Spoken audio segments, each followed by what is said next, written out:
Hello and welcome to another one of my quick live streams. Today I wanted to show you what I've been doing with the ladies in my class this morning, and we've been doing some collage and we've all done different things, but I did this, or I've just started this, I've yet to finish it, just by using magazine cuttings or other magazine tearings. I've torn some pieces just out of one magazine, an old magazine that I didn't need, and it just shows how you don't need expensive materials to make a nice picture. So yesterday I went for a long walk up on the top of the fell and it was incredibly windy, and I wanted to capture that sense of the wind through this tree. So the tree itself was, you know what they're like when you're in a very exposed area, they're going one way and you can tell which way the wind was going by the way that the tree was going. So I set off with these darker colours and to get the tree going this way, and then I've made everything else go that way as well. Hi Christine. I'm sorry if I don't reply to you on the live chat, do excuse me, because I'm not always looking at my phone and seeing those pop up, but I did just see that then. So hello and thanks for joining me. So yes, the little pieces of magazine are all different colours, but all sort of harmonised together. So before you start, get all your colours together. So I made, you can't tell now looking at the state of the table, I'll just show you, I'll bring that out. I've got magazines everywhere. But before I set off, I actually put them in different piles for different colours. So I've really just set off with the darks for the trunk of the tree and the branches, and then I've got some yellows, light yellows, ochre colours, some greens and some blues for the other colours that were up there. So like I said, very, very exposed.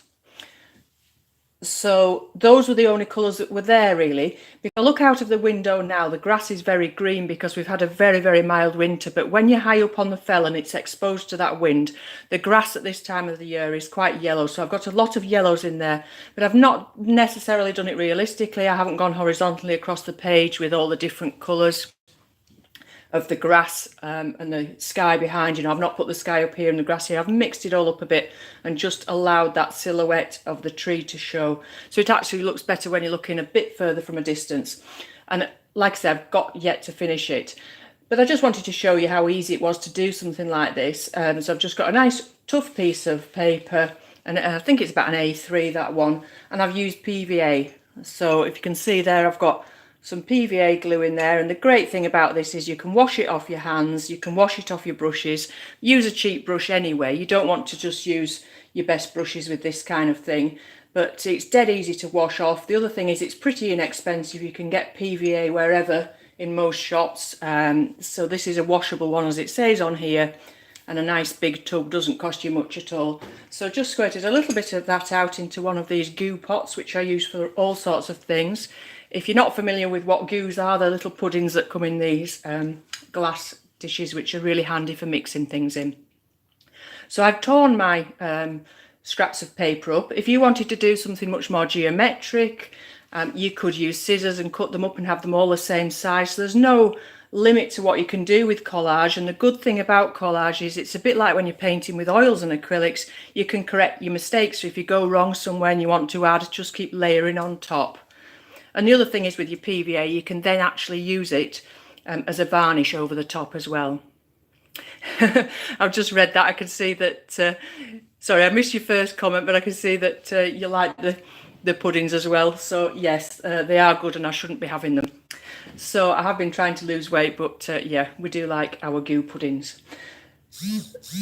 So yeah, I think I'm trying to think if there's anything else I wanted to tell you about that. It's you get distracted with the chat, don't you? So yeah, very limited colours really, and I think a lot of the ladies this morning when we were doing it, what they set off by choosing the colours and made very harmonious things. So some weren't even doing an image as such; they were doing it more abstractly. And if you just set off with a nice harmonious colours and just keep going, because you can alter things as you go along. And this to me has ended up looking a bit like a mosaic. If you look at it close up, it's looking much more like a mosaic there. So you'll see, you maybe can see there if I zoom right in, one or two little marks where I've drawn to begin with. So that's another thing to say, is don't do a really long, complicated, in-depth drawing unless you want to be really precise. just do a really nice loose sketch and then work on top of it, because it's all going to get covered up anyway, so there's no point spending hours doing a beautiful drawing that you're then going to be going and sticking things over the top. So yeah, I don't do a lot of collage, but it was a little bit of fun this morning. I just really wanted to show you what we'd been doing and what we've been having fun with. So my main reason for this particular design was to capture that wind, and I'm hoping I've done that. I've got the tree going off in this direction, you know, like they don't grow as much on one side as the other because of the direction of the wind. And then I've taken all the other colours in between the tree back that way as well, to keep that wind sort of zooming round and have that exposed feeling. Okay, so I hope you've enjoyed that. Thank you for joining me. I'll be back again tomorrow with my regular videos, and hopefully with some more live streams again soon. I'll see you all again soon. Thanks for watching, and bye for now. So yeah, I've just seen the last comment from Christine. Thanks, Christine. Yes, they are hard to resist, those goo pots, and they always have them on offer. So enjoy yours if you have them on. Thanks and bye.